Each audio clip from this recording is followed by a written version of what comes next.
Hey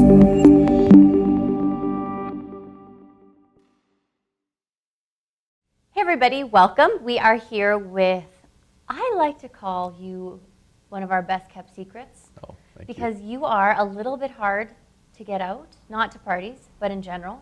And you were recently kite surfing in Peru, and Kamil said yes to be here, which is a big deal, but you were at peace and happy. And now you're stuck with us for the next 45 minutes, and we are thrilled, so welcome. Well, thank you. Happy to be here. You're welcome. Proper introduction, Kamil Lalji, one of our realtors at our downtown office, one of our top producers. Congratulations on being one of the top producing teams for 2017. Thank you. Yeah, super impressive. So we wanted to have you here because for the few times that I've been around you, and you know Lindsay said the same thing. You are brilliant.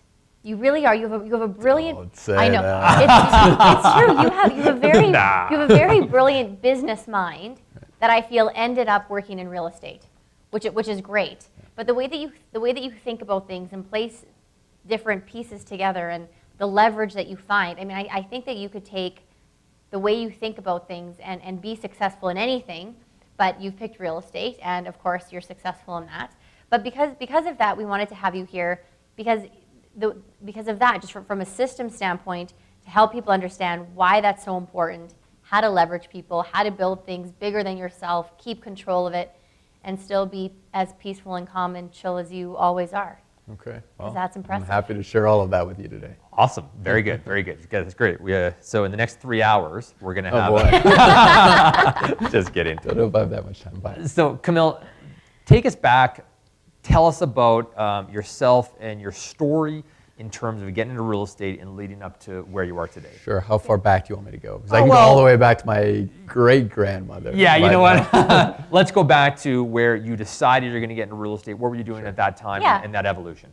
So I just finished university. I went to a really good business school in London, Ontario. I knew it. Yeah. And so all of my friends were doing investment banking. And I thought, I should do investment banking. They're making good money, but they all hated their lives. So I was like, there's something better out there.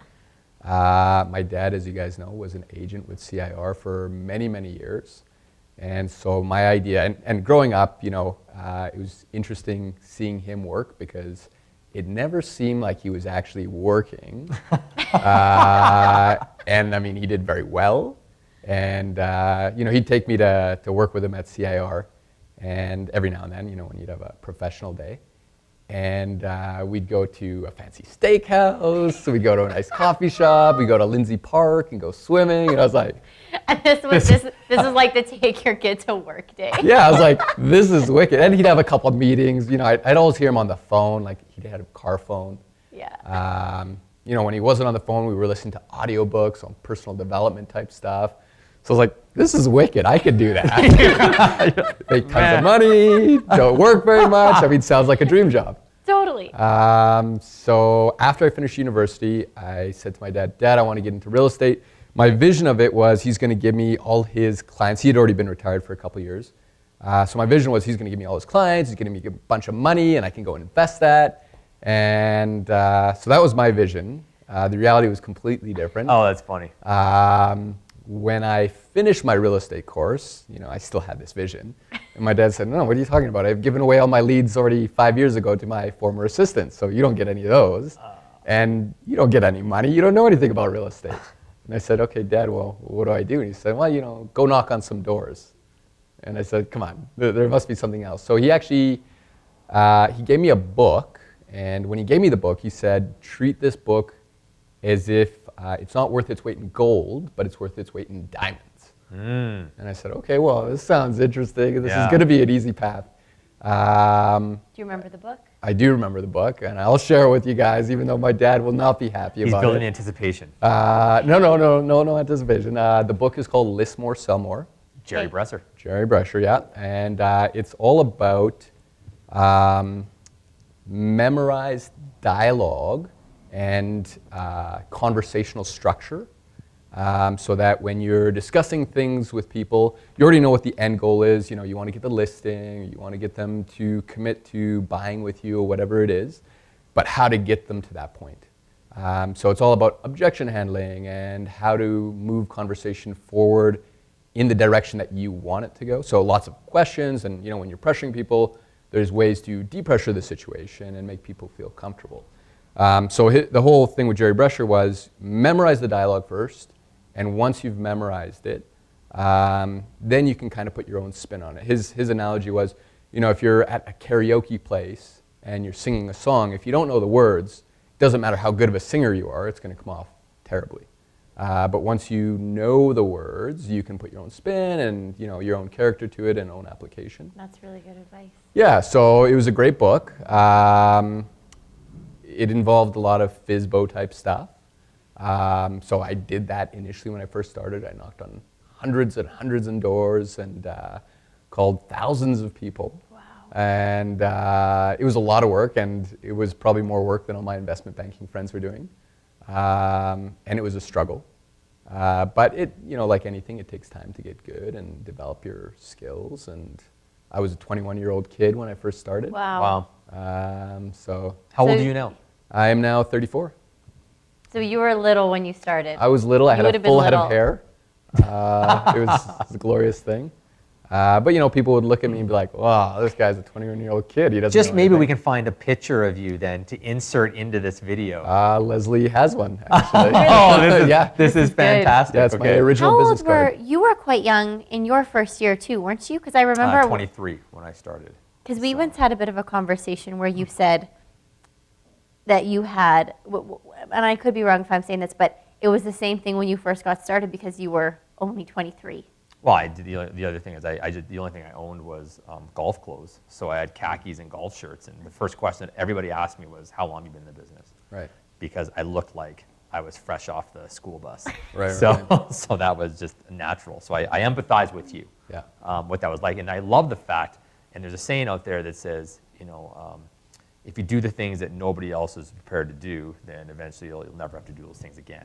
For That's sure. not exactly what the saying is, but it's something along those lines. Yeah. And I think you walked that. Yeah. You walked that path. Yeah. So you got in, and then what?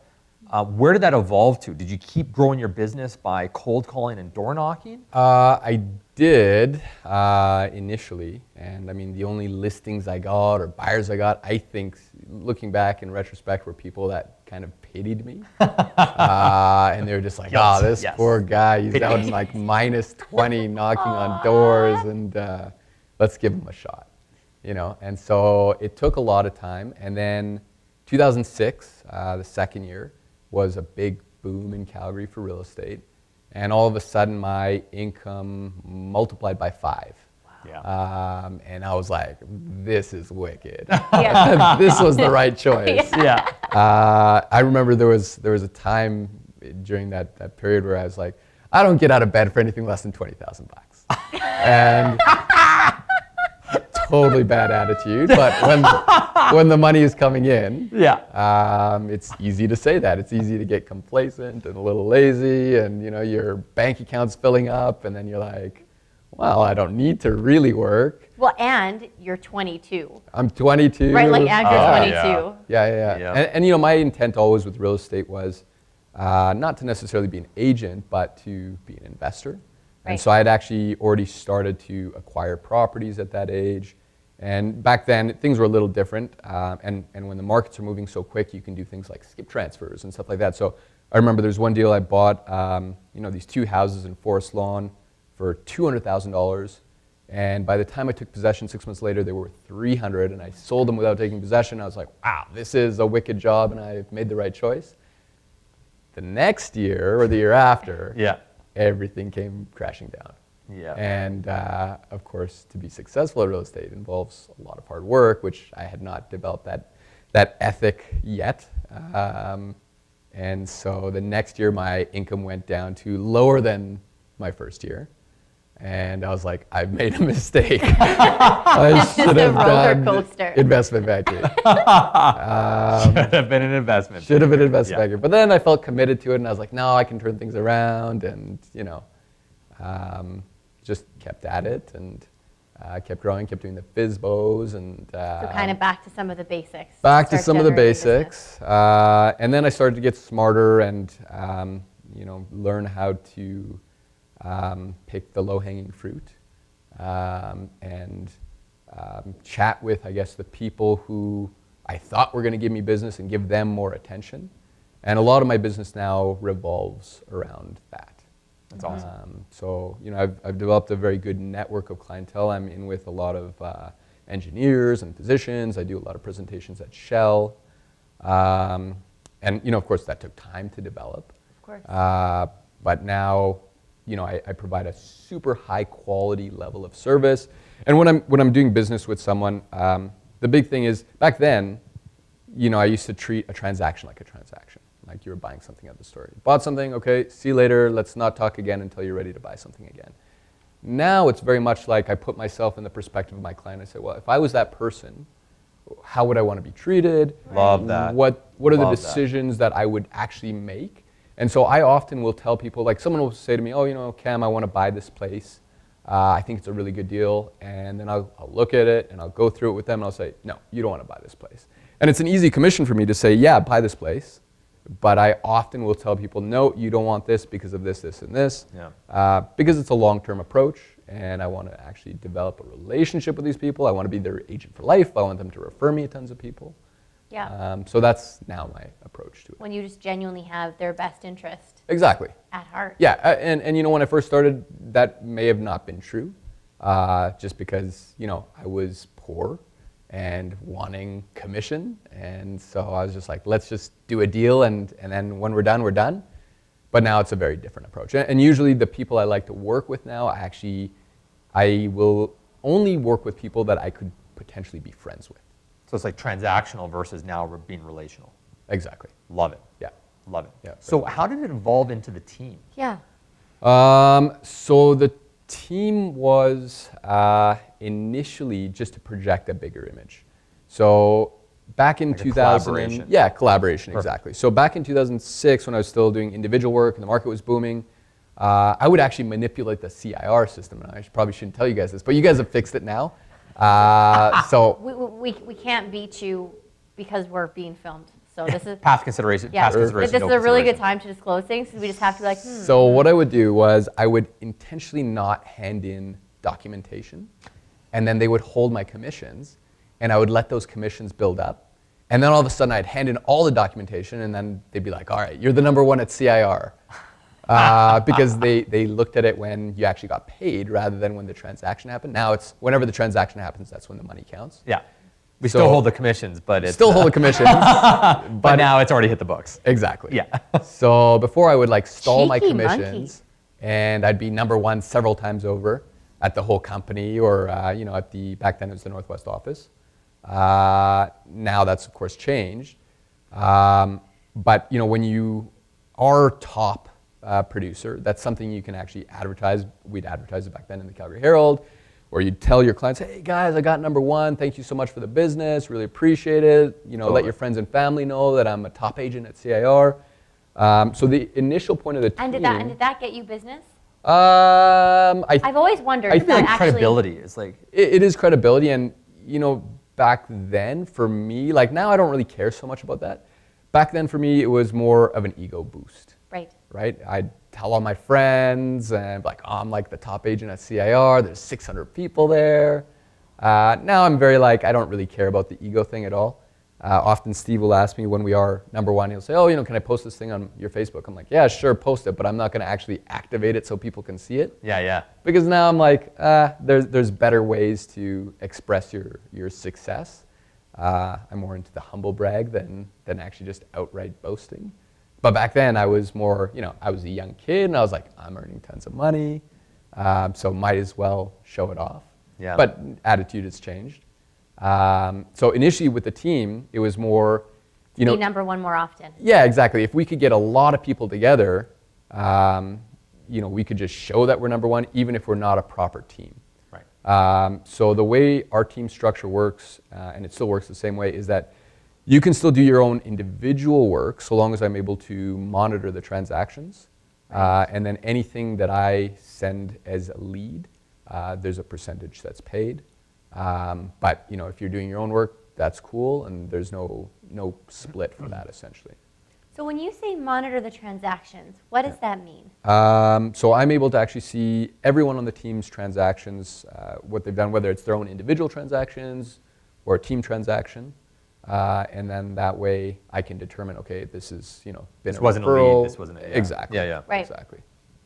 Cool. So Yeah. that's still how you operate today. Still how I operate today. Yep. But you do, in terms of kind of team meetings and collaboration and the way you market together, Yeah. I definitely see people on your team doing a lot of business together. For sure. Right? Like it seems like there's been a lot of leveraging of the different talents and skill levels Yeah. of the individuals, which is kind of cool because you see kind of these two will pair off or these three will pair off or you'll do something with somebody and you're able to accomplish very different things than just in a very traditional team structure where there's, you're the team lead, but there's a lot where this is obviously the team leader and it's just like that. Where it seems on your team there's a little bit more horizontal in terms of. There is, for sure. Yeah. Yeah. So I guess the one thing is that with the team structure, it's not a structure where it's not super strict or formalized. So we tend to collaborate more together. I'm not greedy about the splits and the commissions, and I often know that, okay, look, I'm paying this fixed cost to an assistant, and they're doing all this advertising anyway, might as well do the advertising for these guys, and we all look good together, and we all can grow from that. And there's been cases where even I'm spending money sometimes, I'm like, well, I'm not going to get any return for that at all. But the thing is that I try not to look at it in a very greedy way. I try to say, okay, well, let's see where we can all grow and we can all help each other out. Yeah, you're trying to make the pie bigger. Yeah, There's exactly. more to split around. Exactly. Love that. Now, the other thing that you've done such a great job of is you've attracted quality people. Yeah. Like the people that you're working with they're all top producers in and of themselves. They're all fantastic people. And do you believe that speaks to your ability to have that sort of lead generation portion, but also for them to maintain their individuality? Like, what do you think? Or is it quality people attract quality people? If I were to say to you, how do you attract quality people like you've done? What would you tell me? I would actually say it's just people I like and get along with. Perfect. So common shared interests. Yeah, common shared interests. I can look at Yvette or Angela, you can say these guys are like good, hard workers. Totally. They're passionate about their business. Whether or not they're part of a team, they would still actually be successful. And those are the type of people I would want on the team. I'm happy you said that, and I was hoping you'd allude to that because there's the team. A lot of the teams that we have at CIR, there's some of them have a lot of similarities to that, but you often have, not often, but you see sometimes people go to teams because, and this is great. Like I'm a huge believer and supporter of real estate teams, but somebody can't do on their own. Right. Therefore, they need somebody to supply them with business, tell them what to do, and it almost ends up being a little bit more of an employee boss perspective, Which sometimes is necessary. which is necessary, and some people need that and love that, right? Like some people love direction and they love being able to work like that. So I'm not faulting that by any means. It's great, but the way yours is any of these people in and of themselves would be great. For so sure. they're not coming to you because it's I need business, Cam. Yeah. I need to be on a team. It's I have a good business. Let's collaborate, and individually, Exactly. we'll all eventually just have great individual businesses because of our work Yep. harmoniously together. Yeah, exactly. And then there's certain, again, it's like the website and the advertising. I'm already paying for all that anyway. So why not add a couple people? The marginal cost is minimal. Yeah. Let's all look good. Let's all benefit from it. The big thing that I look at is, if I'm considering recruiting other people, is their work ethic and practice with regards to real estate prior to a team. So there's a couple of people at the downtown office, you see them every day and you're like, these guys come in, they're making calls. These guys would be easy fit for the team. But then the people that don't, Totally. it's like, well, you probably they're more won't there out of be desperation successful. versus- Yeah, exactly. And then Yeah. do you want to give someone like that a lead? Someone who is not coming into work or not Totally. putting in the time because Totally. it's going to reflect on you and reflect on the team, and that's not something I'd want. we have something, at CIR when we think about people, and the people I think about are not in the business anymore, but you have these moments where, we might get a relocation lead that comes in or something, and it's, I know so-and-so hasn't been doing very good, and maybe I should. But it's really important to remember that there's an actual person who needs real estate help that just asked for it. Yeah. And sometimes it's kind of scary to say, like, I'm going to help this realtor out by giving them this, because the client always needs to come first. For sure. Right. Yeah, I mean, it's scary to refer to like a brand new agent who doesn't understand certain things or looks at things from a transactional perspective. Right. And now that you know what that is, you can probably exactly identify like that. You're like, I would have hired myself. Exactly. I wouldn't have. I'd be like, oh, this guy's really short-term thinking, and he'll do one transaction and done, and it's not something you'd want. So let's switch gears for a second here, because you've been super busy, you've been slow, you've been super busy, you've seen both gamuts, and one of the things that we've been really impressed with is the way that you've been able to use leverage and some systems. Tell us about a few of them that you might have set up, and sort of what you believe are some systems that are foundational to your business. I would say the number one and most important thing for me is having a full-time assistant. I cannot agree with you more. A full-time administrator, having someone that you can delegate things to. And there's a couple ways to look at it. So imagine 21-year-old me, 22-year-old me, 23-year-old me, going through these ups and downs. I've had jobs, I guess, where I've hated. But you come into a work environment where school is completely different, and you sometimes skip class, you go to class, they start early, they start late. Yeah. To maintain work hours is something that's super important, and an assistant actually helps you to do that. Right. So the fact that my assistant comes in every morning at 8:30 or 9 o'clock, right now she's coming in at 8:30. And this is Monday through Friday? This is Monday through Friday. Full-time? Full-time, so she works 8:30 to 5. I've actually got two assistants, so I've got a double assistant on Friday, which the first one comes in at 8, second one comes in at 8:30, but otherwise it's 8:30 Monday to Friday. So knowing that this person is coming into the office every morning, and knowing that, as a worker, it's very easy to get complacent. If you don't have direction, if you don't have something exciting to do, it forces me every morning to actually come into the office, have work for her to do. And it's almost as if she's my boss in a lot of ways, because I know that she's there, and if I'm not there, it looks terrible. It looks terrible. She feels bad about it probably, or there's been periods where I get lazy or whatever, I get off track, and then I don't come in, and then they're just there doing nothing, and I feel really guilty about that. I remember actually when I was with the Northwest office, I tried to institute work hours when I was younger. It didn't work. But what I did was there was a receptionist there called Isis. And I told her, okay, every day that I come in at 9, we're even. But if I don't, I'm going to give you $10 to donate to a charity of your choice. And that only lasted so long because then I owed her like hundreds and hundreds of dollars. And I was like, this is not working. But knowing that I'm paying someone, and that money is wasted if I'm not there giving them direction, super important. And then the other way to look at it is if your best or your most productive time is spent loading listings and doing administrative stuff and doing very monotonous, easier sort of stuff where you could pay someone $20 an hour to do, you're doing something wrong. Yeah. Because that means your time is only worth $20 an hour or less. Yeah. Which is a terrible thing if you're in real estate. Your time should be worth way, way more than that. That is a great way to put that. You're right. Like if you were to look at the task that you're doing and you put a value towards that. Absolutely. What would your hourly rate be? Yeah. And how do you make it higher? And it's by not doing those things. Exactly. So if you can find someone to do those things, and then you go do the things that are earning you a much higher dollar per hour, that's where you're earning dollars rather than saving cents. And in this business, if you're not earning the bigger amount of money and you're focused on saving the pennies, you probably will not last very long because your revenue just won't be big enough to support all the costs and expenses and exactly.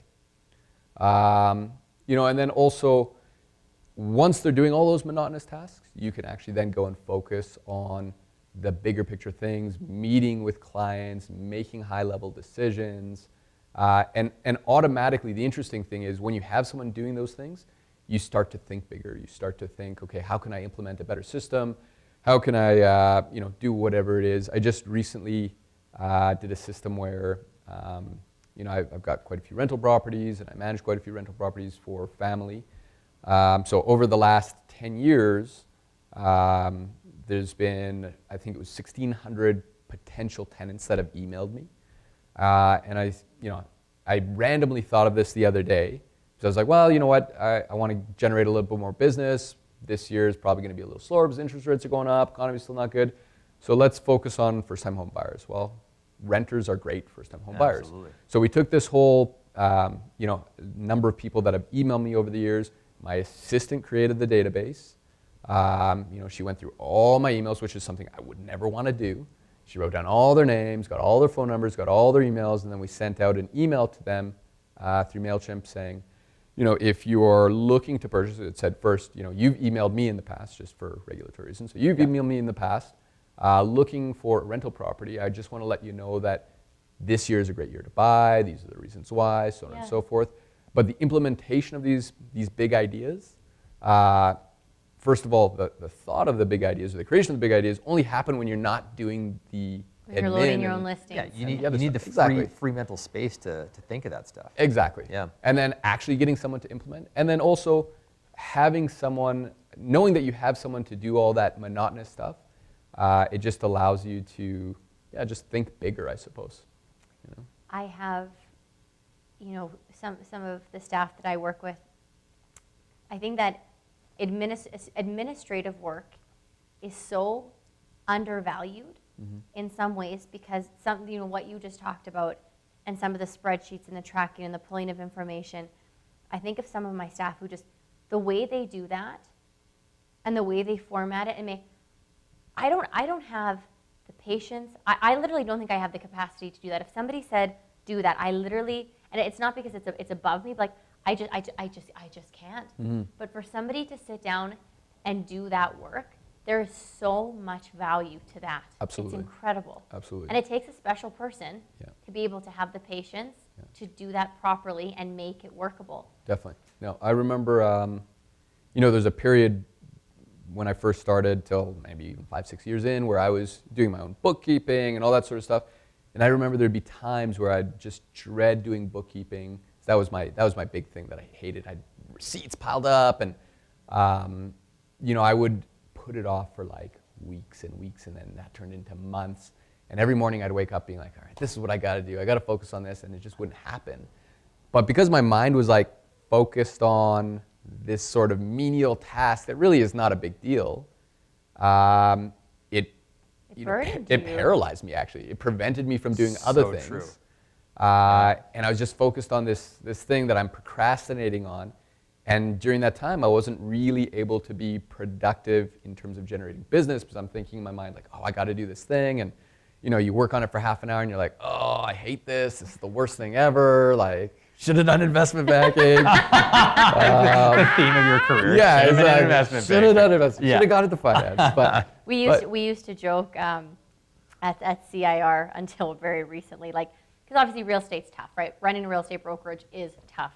Sure. And every now and then something would come up and we'd be like, should have started an oil company. Yeah. And it's so funny because then, and we would make jokes. It was like, glad we didn't start an oil company. Yeah, literally. In 2014, we're like, didn't start an oil company. Yes. Yeah. After the financial crash, I was like, I'm glad I didn't go into investment banking. That's exactly right. Exactly. Yeah. So one thing if you have the two assistants, the other thing I want to bring up, because I feel like this is important, is in order to have assistants, you have to be very organized.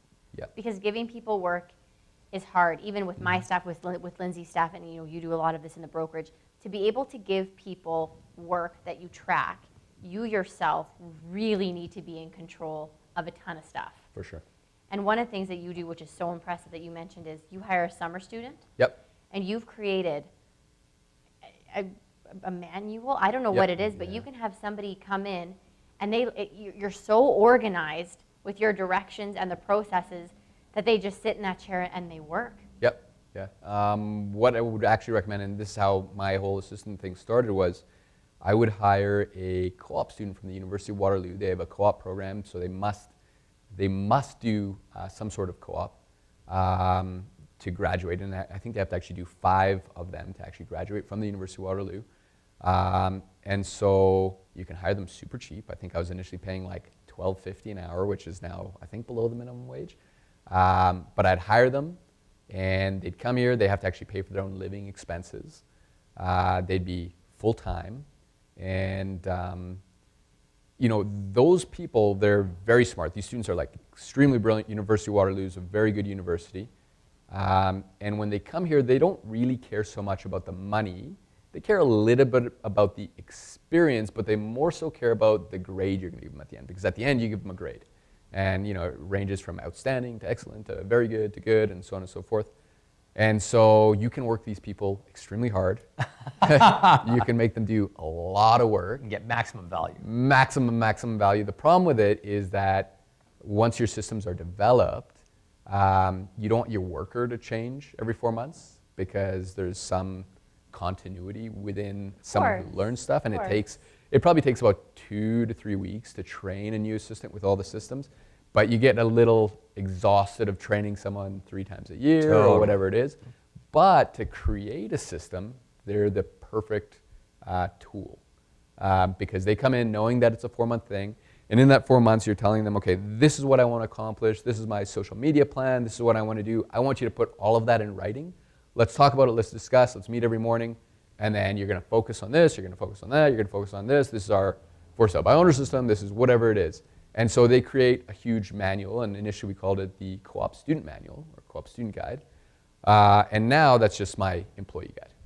I love that. I mean, that is exactly what to do it. Realtors who are too busy, they say, I don't even know what I'd give my assistant, I have no idea. It's like, well, you have to make a little bit of time, because you have to take that half step back in order to say, okay, exactly you said, here's what I want to create. Here's a tool. We're going to use MailChimp. We're going to do this. I want you to go through this process, figure it out, Google what you need to, and document the process. Yep, exactly. Achieve these results. And it also honors them as well in terms of saying you can do a little bit of this your way too, and then you create this manual, and now you have it forever. For sure. And it forces you to actually think about what are your systems. Because when you don't have any systems and you're like, you're paying this person again, you don't want to waste that money. So all of a sudden you're like, okay, this is what I'd like to see. And a lot of the things that I've created in the past were wrong. And that's actually a really important step, because only once you actually go through stuff and you spend money and you realize, oh, I shouldn't have done it this way, that's when you correct and you recalibrate and head in the right direction. So yeah, it's a very valuable tool, and I recommend it to all agents because it's really not that expensive. And it kind of forces you to get your stuff together, though. Exactly. Yeah, absolutely. With some benefit. With some benefit, exactly. Yeah, I love that you start with the student. That's fantastic advice, and I give that advice to any realtor. It's like start with the students. It's exactly what we did with our video job. We were actually unsure whether or not this would be a full-time opportunity, and we hired a video person, and got government funding from it. Right. Yeah. So you get government funding from it. I had before, so that's only for the summer term. Yes, that's what we did. Canada Summer Jobs. Yeah. So I did get government funding for that, but with Waterloo, they have rotating terms every 4 months. So you can actually hire a rotating student, endlessly. And I know there's other universities that offer co-op as well. I'm biased towards Waterloo because they're actually very, very smart. It's hard to get into that university. My best friend did engineering at Waterloo. And for the 4 years she was there wasn't a single summer we ever saw her, because she did something in Nevada, and then she did something, I think it was out east, and then she did something in BC.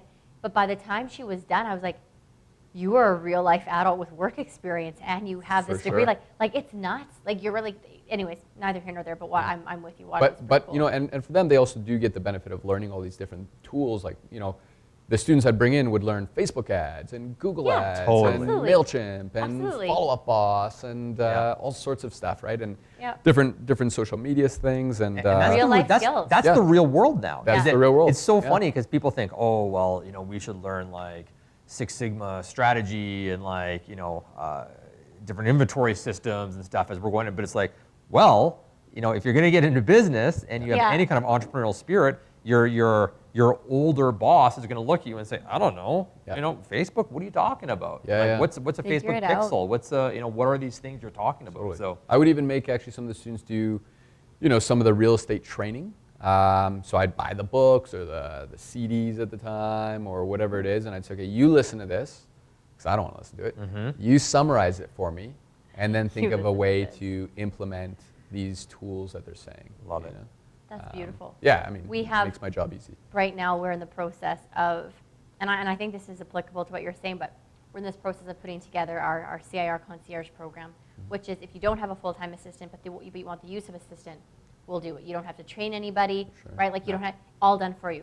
But one of the interesting things that we're learning, which we kind of knew already, is people are so unorganized that you could be beyond busy, have time to do nothing, but to give your work away is impossible because you're so unorganized to even think about having to tell somebody how to do it. But that's crippling. Yeah. That's crippling. Definitely. So I think what you spoke about, I hope that resonates with a few people to say, for me to get better, I need to not be doing $20 an hour job. Yeah, exactly. And I need It's to even create cheaper than systems that, to but be able to give that your to time is somebody. worth more than that. Yeah, And if you don't think it is, there's a problem. Yeah. Let's switch gears for a second. There's a couple other topics I want to get covered really quick here. Yeah. One of them being you've actually had this longevity on your team that's been incredible. Yeah. And it really has been because when I look at teams in other brokerages, I mean, these things are revolving doors. They are. Completely. Whereas you've had one of the most stable structures that I've ever seen in real estate overall. I mean, we're talking about some teams having over the course of a 2-year period 100% turnover, even a year and a half in some cases. What do you attribute that to? What works? Good team members. I think not being greedy. My percentages that I split are a lot lower. I give people the freedom of doing their own individual stuff. Yeah.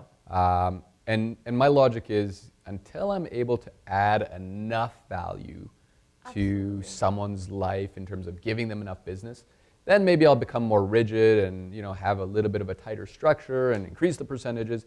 But until I'm able to make someone an amount of money where they could not absolutely do that on their own, let's keep it loose, let's keep it unstructured, let's not be too greedy about it because we're all going to benefit, we're all going to make money from it anyway. And it sounds so collaborative. It is, yeah, it is for sure. Now, I also want to ask you this question because you have we've talked about two very polar opposite sides of the spectrum. You talked about the new realtor struggling, which you've almost done twice, once when you first started and once when the business tanked, which we've all been through, by the way.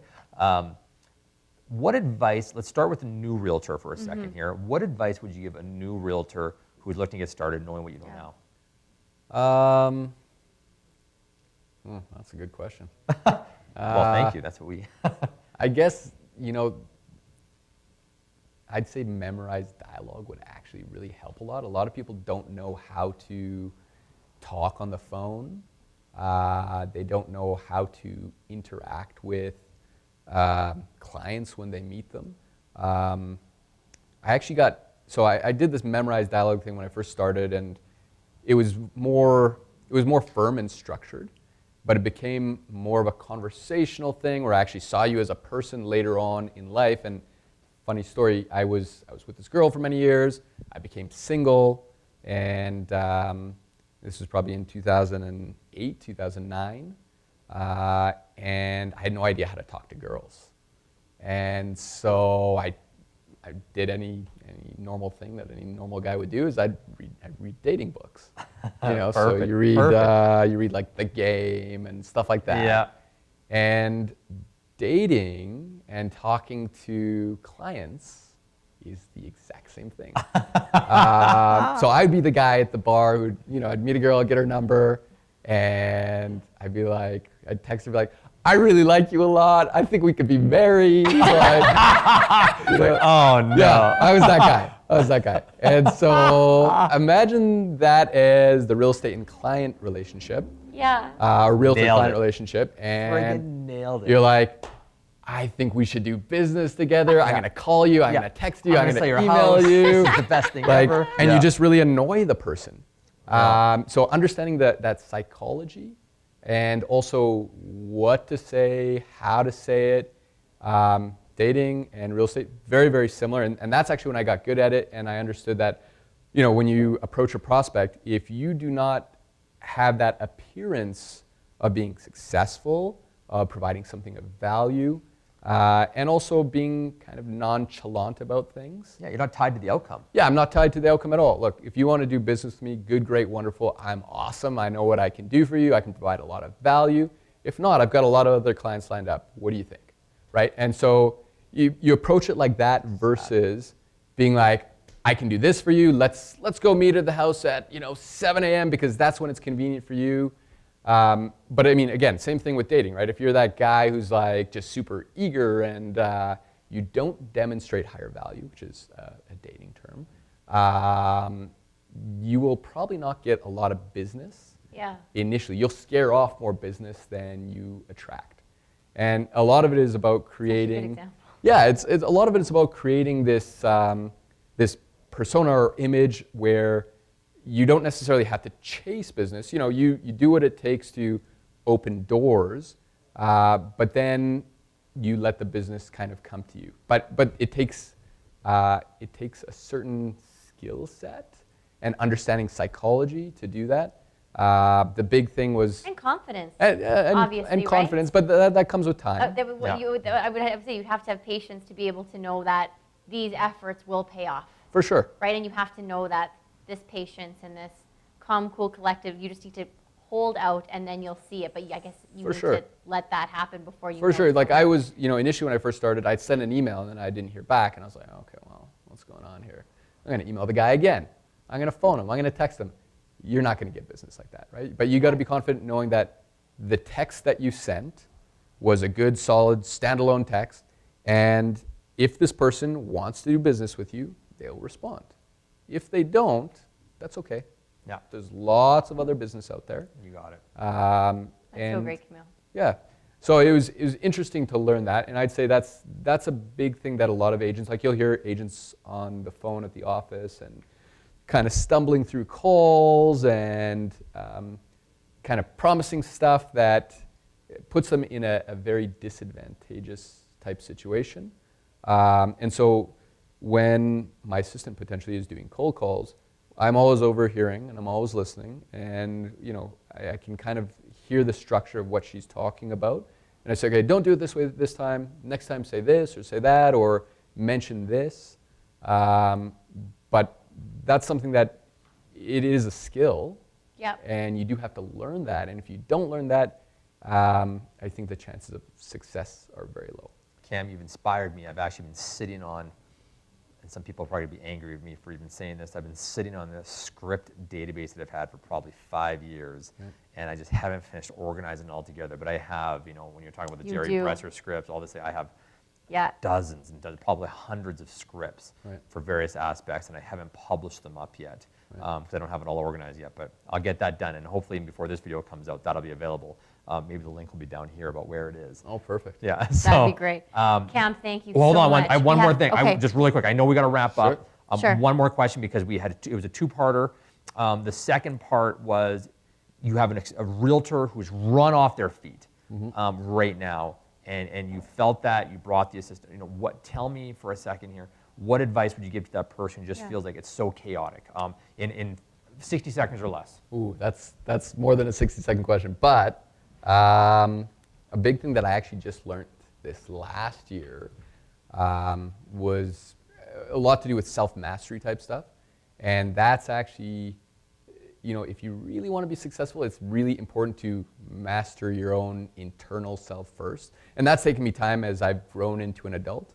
The big thing, I hired a personal trainer last year. Nice. I feel actually, until last year, and I didn't realize this, but I feel I was like malnourished my entire life.